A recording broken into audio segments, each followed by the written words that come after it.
Bueno, buenas tardes a todas y a todos que nos acompañan en esta jornada binacional, donde estamos tratando múltiples temas de alto interés para nuestras regiones, de alto interés también para los y las trabajadoras de Estados Unidos y, como dije, pues de México y también en este caso de Centroamérica. Voy a fungir como moderador de esta conversación y el formato será un compañero de México y un compañero pues, de Estados Unidos que van a abordar el tema de salarios mínimos como un factor urgente, necesario, que debe de empoderar también a los trabajadores, a las trabajadoras de ambos lados de la frontera.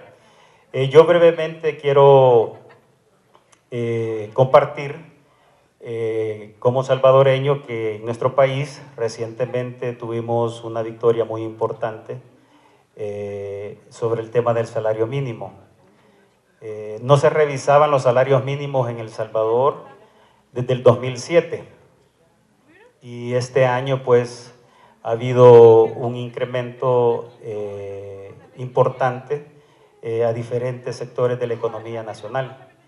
Y en esa dinámica donde no podíamos elevarnos y revisar los salarios mínimos, la comisión que trata este tema de los salarios mínimos está compuesto, como me imagino aquí en México, es igual o parecido, un equipo que representa a los trabajadores, las trabajadoras, el equipo que representa a los empresarios o al sector privado y al equipo del gobierno.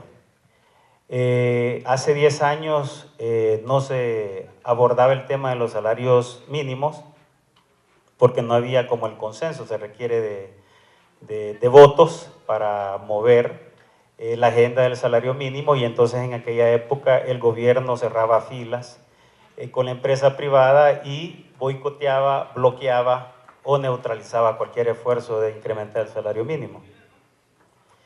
Después del 2009, que llega un gobierno progresista compuesto por diferentes sectores políticos de centro izquierda, la ecuación cambia en el sentido de que cuando queremos o cuando quisimos abrir el debate de los salarios mínimos y instalarlos en el país, entonces los votos cambiaron. Interesantemente, el sector privado y la dirigencia del movimiento sindical votaban en contra del salario mínimo. Muy interesante la ecuación. Entonces, también nos da para reflexionar de que es importante que en estas instancias quienes nos representan verdaderamente representen a los trabajadores, ¿verdad? Y no agendas encubiertas de sectores que no nos permiten crecer y desarrollar. Entonces, después de una larga pelea política, pública, en este caso el gobierno empujando propuestas generosas, propuestas que van de acuerdo pues a la vida y a los costos de vida de nuestro país, entonces sufría un contrapeso del sector privado y también del movimiento laboral en su dirección.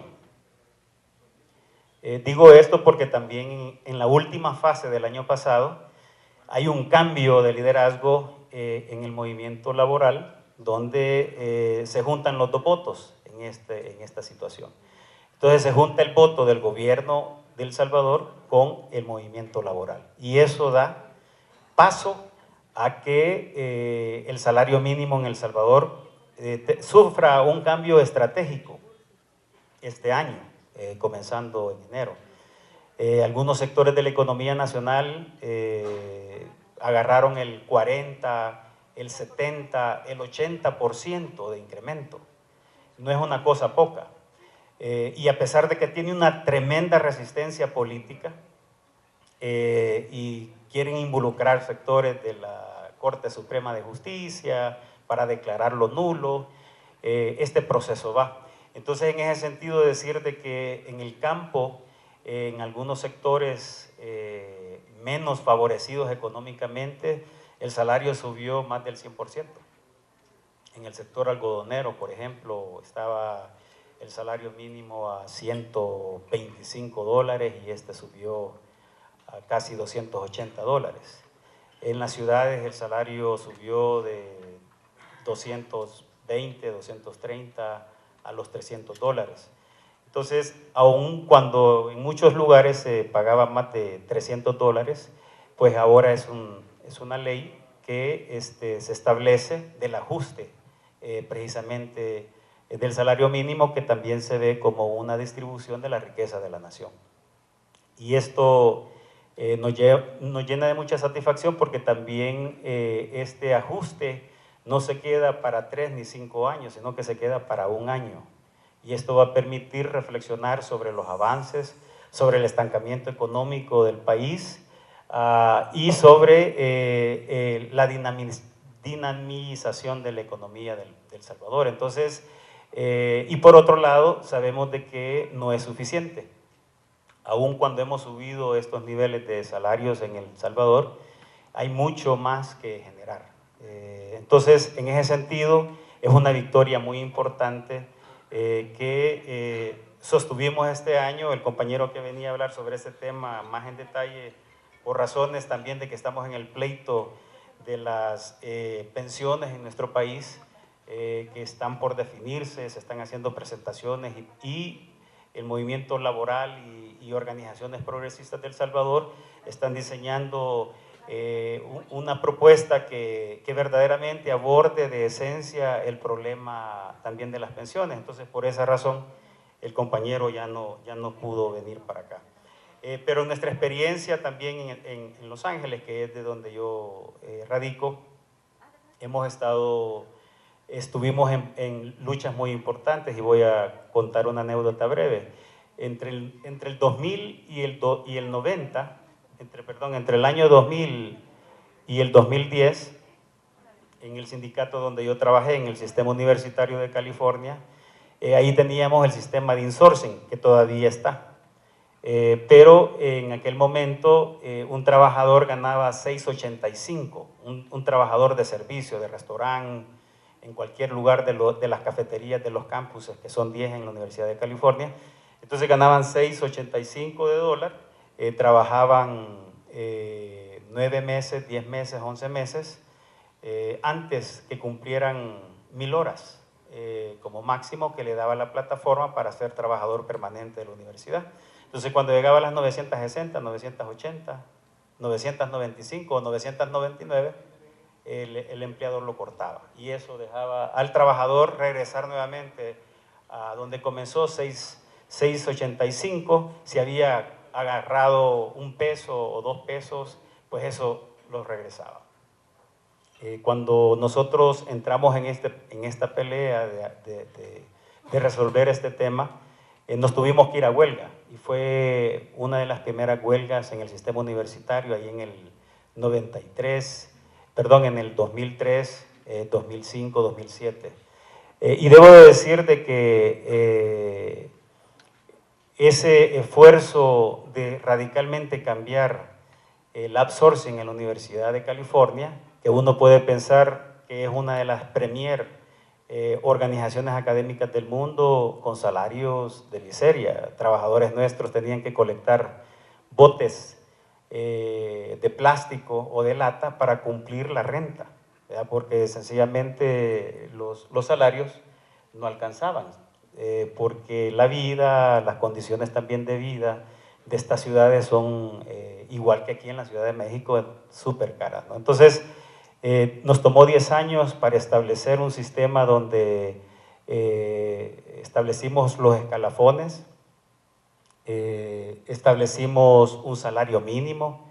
Ahora en la Universidad de California el salario mínimo es de $14. Esto lo logramos a través de varios esfuerzos de movilizaciones, de huelgas y acciones directas contra los ejecutivos, que me parece uno de ellos anda sobre $1 millón anuales en ingresos. mientras que un trabajador pues andaba por los 18,000, 22,000, 26,000 dólares en aquella época. El tiempo se me acabó. Pero en todo caso, decir de que requiere de luchas estratégicas para romper este tedio de los salarios que han sido estancados en esta en esta primera parte del siglo, pero también desde la última parte del siglo pasado. Entonces, con eso quiero pasarle el micrófono al compañero Telles, quien es el secretario de Relaciones Exteriores del Sindicato de Telefonistas. Compañero.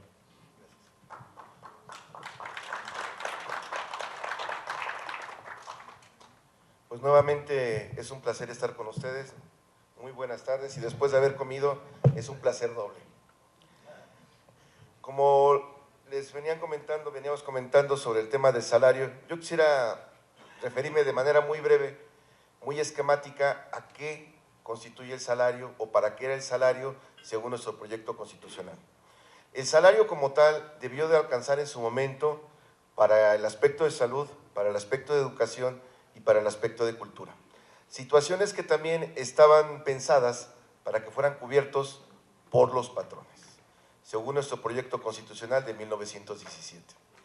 Hay una primera ayuda por parte del Estado en donde se generan instituciones de salud para los trabajadores en general, el Seguro Social, en donde se generan instituciones de educación, de ahí nace la educación pública, gratuita, etcétera.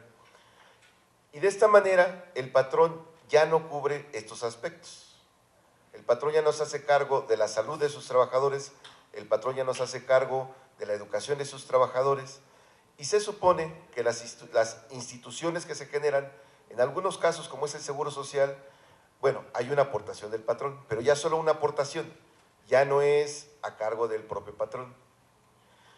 El salario debía de ser en principio remunerador y también la característica que podemos considerar del mismo es que habría los siguientes tipos de salarios, salvo mejor opinión de alguno otro de mis compañeros. Un salario mínimo general, en el caso de nuestro país, un salario mínimo profesional y un salario contractual. Mención aparte lo requiere el sector agrícola. ¿Por qué el sector agrícola?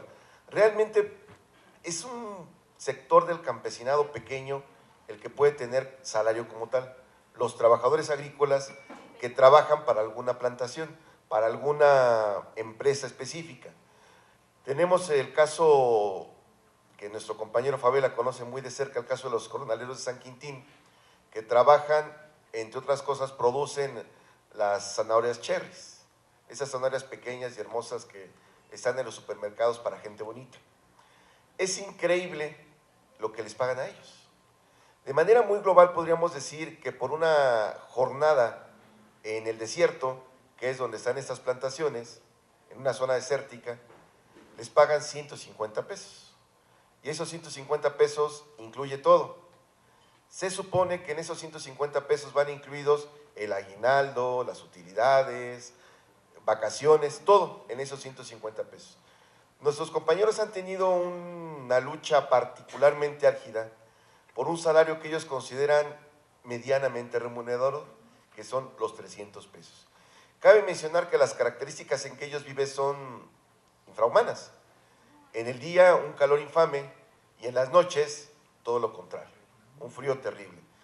Tienen que soportar todo eso por esos 150 pesos. Tal vez haya una parte más trágica, que el salario mínimo general en este país son de 80 pesos.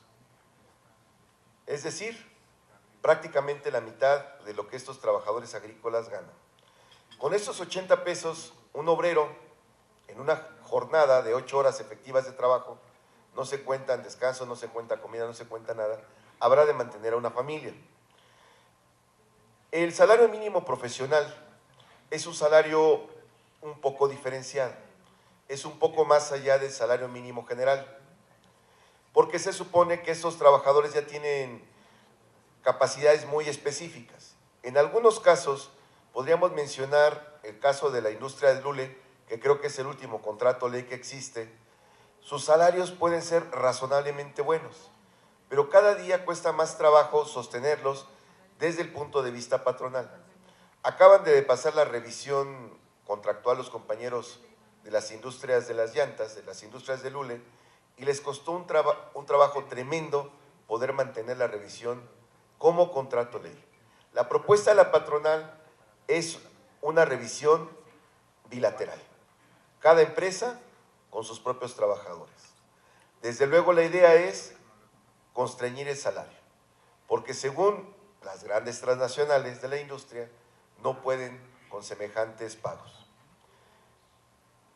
Diferente caso puede resultar los salarios contractuales. En los salarios contractuales es donde ha habido mayor avance en este país. Lo mencionaban en la primera parte de este evento, que solamente un 10% de trabajadores están sindicalizados y de este 10%, de este universo, solamente el 10% realmente tiene un sindicato. Los demás son sindicatos de protección patronal, sindicatos que en los hechos no existen. Podríamos pensar, entonces, que el universo de salario contractual, salarios relativamente remuneradores o en su caso realmente remuneradores, pues sería de una cuestión que yo espero que fallar en las cuentas del 1% de los trabajadores en este país. Esto es, como lo veamos, si es el 1%, es el 10%, el efecto es el mismo, es terrible.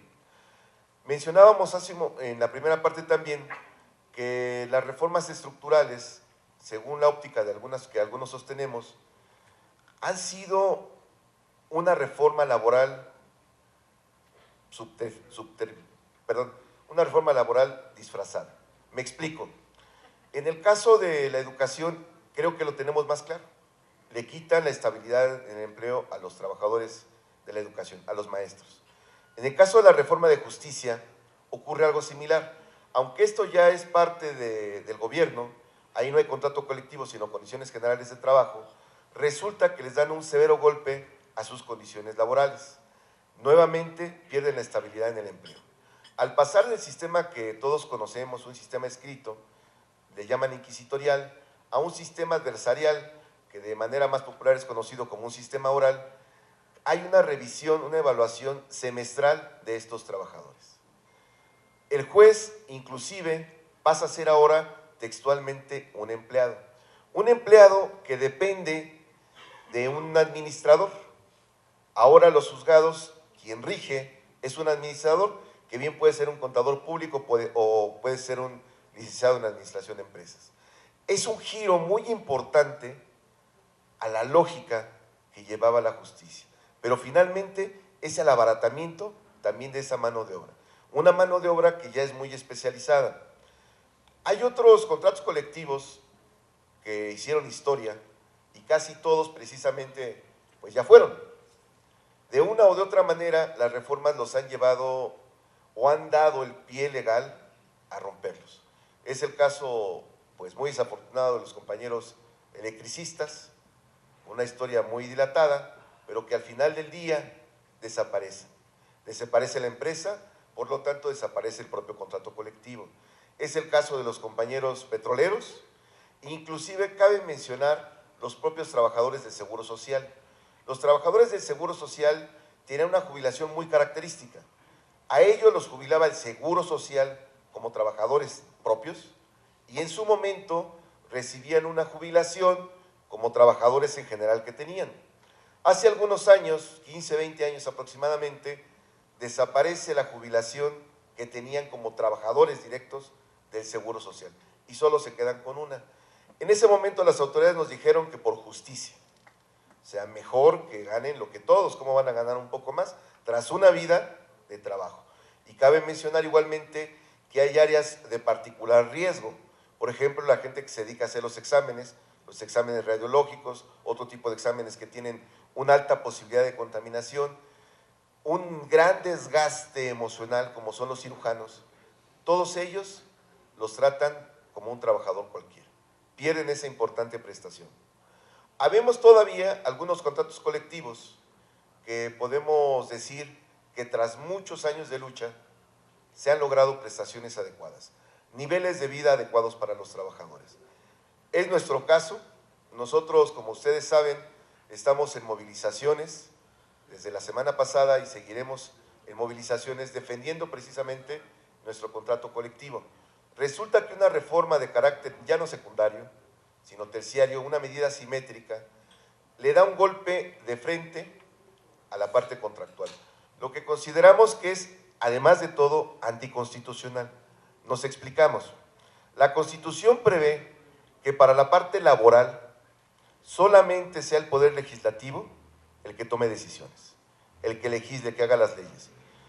El instituto que emite las medidas asimétricas es una instancia administrativa, sin ninguna facultad, perdón, lo obvio, sin ninguna facultad legislativa. Y una instancia administrativa estaría siendo el día de hoy quien determine que finalice nuestro contrato, porque prohíbe textualmente que las dos empresas que se puedan generar tengan el mismo salario. Esa es la política de contención que ha utilizado la actual administración, entre otras cosas, para abatir la inflación. Muchas gracias. Gracias, compañero. Le vamos a pasar el micrófono al compañero Shane Gordon.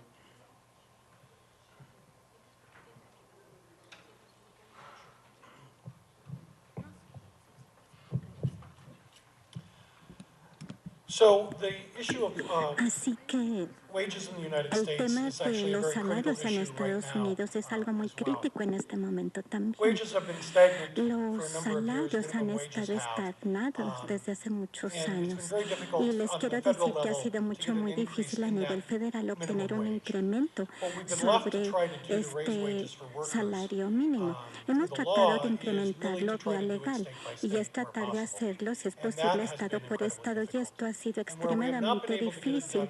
No hemos podido realizarlo a nivel estatal, no hemos estado tratando de hacer un incremento mínimo a nivel municipio, a nivel ciudad, pero lo que hemos visto en algunos estados dominados por los republicanos como Iowa, Ohio, hay algunas ciudades que han tenido algún grupo electoral que están a favor de incrementar el sueldo mínimo.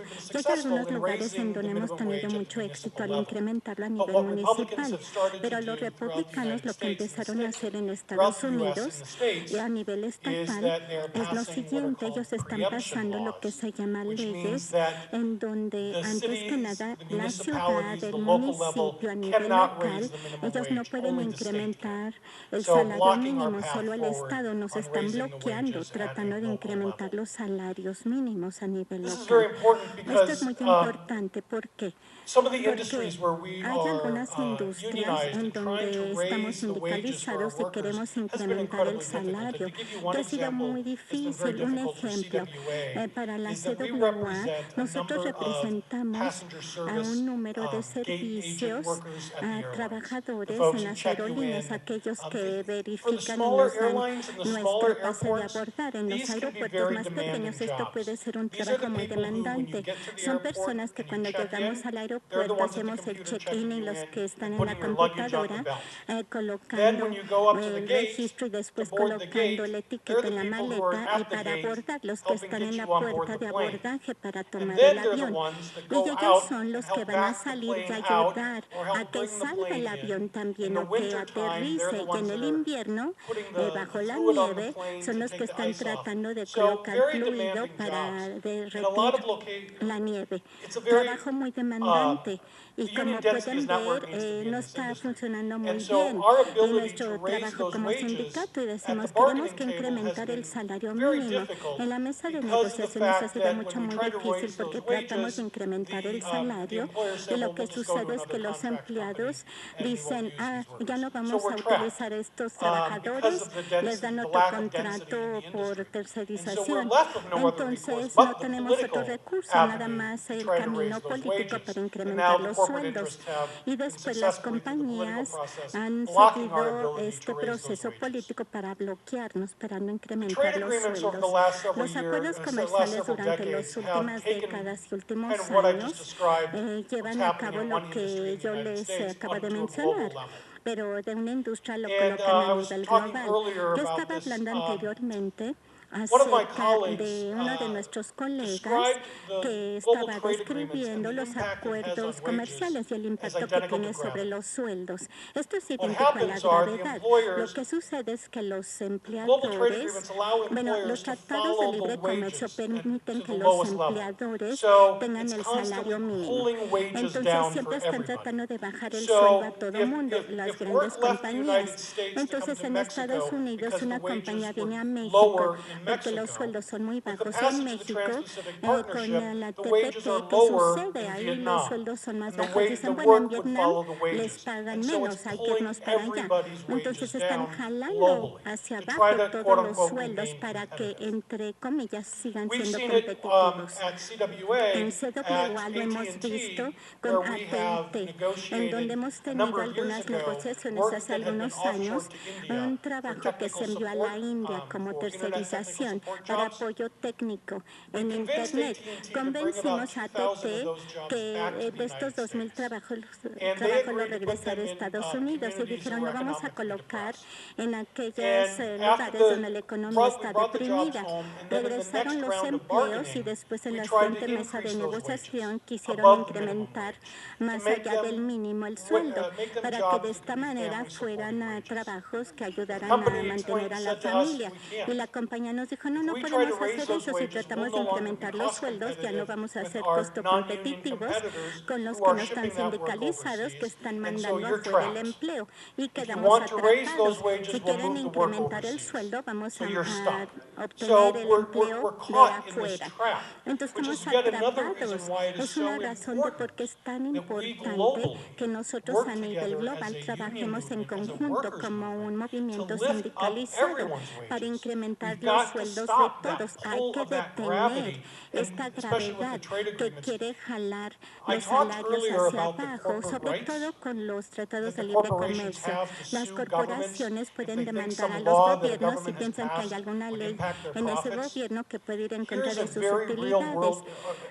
Y les quiero hablar ahora de lo que ha sucedido con los sueldos y cómo ellos abusan de los tratados de libre comercio. Después de la primavera árabe en Egipto, incrementaron el salario mínimo en Egipto y una compañía francesa, utilizando un acuerdo comercial entre Francia y Egipto, demandaron al gobierno egipcio por incrementar el salario mínimo por pérdidas.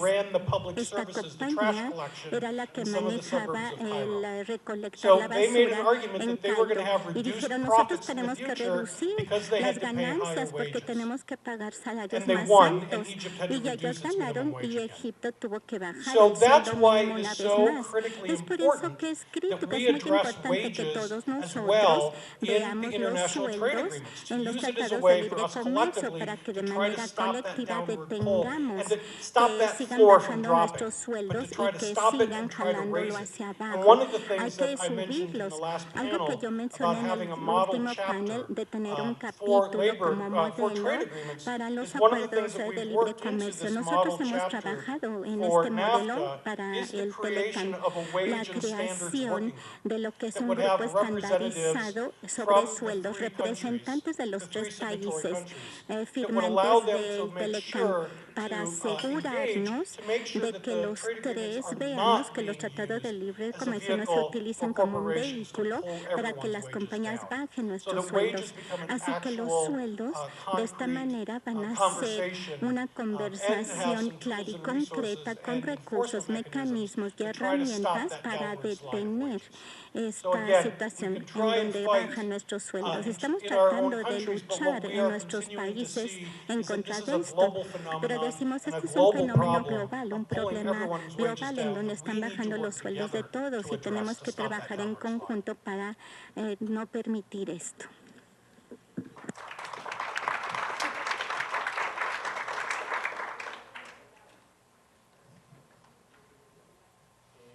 Vamos a dar la palabra a la compañera Ruth González Galiño, secretaria de Relaciones del Sindicato de la Asociación de Sobrecargos y Aviación de México, en representación del secretario general.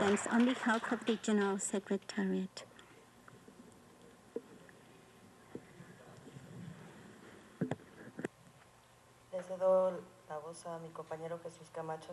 And also our coordinator, on behalf of him, I would like to thank you. Muy buenas tardes una vez más a todos los participantes en este espacio. Mi nombre es Jesús Camacho Cariño de la Asociación Sindical de Sobrecargos de Aviación de México.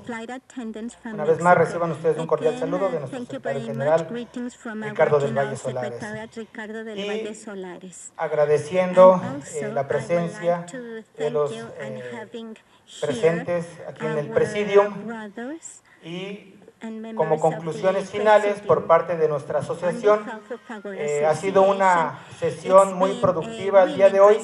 Estábamos viendo ahorita un informe de la Organización Internacional del Trabajo, en donde para este 2017 se espera una tasa de desempleo del 5.7 al 5.8%, lo cual representa aproximadamente 3.4 millones de personas que se suman a esta modalidad de desempleo, y prevén que para este 2017 terminemos con 201 millones de personas en el mundo sin trabajo.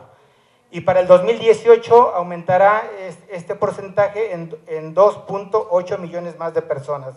Es decir, estas cifras son verdaderamente alarmantes, compañeras, compañeros, y esto se debe a un gran motivo, una desigualdad en el poder adquisitivo de los salarios a nivel mundial. Ha quedado claro aquí en la mesa de los expositores, uno de los grandes motivos es esta globalización, estos intercambios comerciales que se han visto afectados, que nos hemos visto afectados como clase trabajadora. Y yo agradezco esta oportunidad, espero que no sea la primera ni la última vez, sino que sea el inicio de muchas reuniones en las cuales nosotros como clase trabajadora, como sindicatos, como investigadores del mundo del trabajo, empezamos a intercambiar posiciones, ideas, para tener una mejor estrategia con los vecinos del norte, compañeros de Estados Unidos. Nosotros en el sector aéreo estamos luchando día a día, hemos conformado la Asociación Sindical de Sobrecargos de Aviación, hemos conformado un frente por la defensa de la aviación nacional, en donde nos estamos uniendo trabajadores de la industria como pilotos, controladores de tránsito aéreo, médicos en la industria aeroespacial, en fin, colegios, y nosotros estamos no estamos en contra de estos acuerdos comerciales ni acuerdos bilaterales. Lo que no estamos de acuerdo es en la desigualdad de los ingresos, del poder adquisitivo y las formas de trabajo de todos nosotros los trabajadores, porque nosotros somos los que hacemos fuertes a las empresas grandes como United, American Airlines, Aeroméxico, son un motor muy grande para el turismo de cada país, y nosotros somos los que impulsamos a estas empresas. Ellos tienen que replantear su manera de trabajar, ellos tienen que considerar la voz de la clase trabajadora, de los sindicatos. Vemos tristemente cómo hay aerolíneas de bajo costo que tienen a estos sindicatos de simulación, contratos de protección patronal, en donde los salarios son precarios. Hay unas cifras también de la Organización Internacional del Trabajo que los países pobres son aquellos que ganan entre 3.15 hacia abajo. Nosotros en México estamos con un salario realmente vergonzoso, 80.4 pesos, y no es equiparable como lo tienen en Estados Unidos. Ustedes, qué bueno que están luchando por un trabajo de $15 por hora. Nosotros solicitamos el apoyo y estaremos trabajando de la mano con ustedes como organizaciones sindicales para que exista una igualdad en condiciones laborales, salariales y de un trabajo digno para los mexicanos y para los compañeros estadounidenses. Muchas gracias por la invitación y esperamos poder reunirnos en breve y seguir la agenda que tenemos ya aquí establecida. Muchas gracias.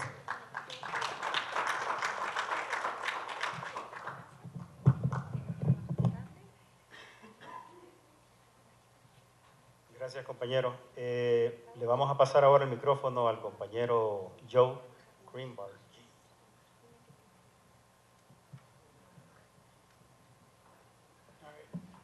So I want to give you a little bit of context in terms of Quisiera the explicar strategy detalles del contexto en términos de la estrategia subyacente a la lucha por obtener el $15 de salario mínimo.